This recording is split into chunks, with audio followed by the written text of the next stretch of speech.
如果你还是用这样的地钉，别犹豫，直接扔掉，换成这种便宜又可靠，石滩、沙石地都能硬刚，草地、泥地就更不在话下了。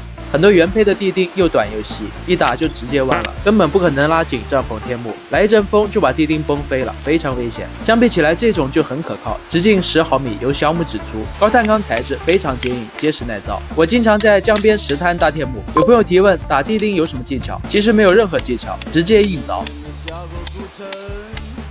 只要地钉够硬，鹅卵石都会自动给它让道。用这样的地钉拉紧的天幕才放心，遇到大风也纹丝不动。选地钉一定要选尾部有这种大圆孔的，拔地钉才不费力。像这种就不行，钩子都挂不进。长度我建议选30厘米的，90%以上的露营场景都够用了。地钉属于易耗品，虽然根本用不坏，但是经常会弄丢或者露营被朋友借走几根。趁着优惠多拍几根，有备无患。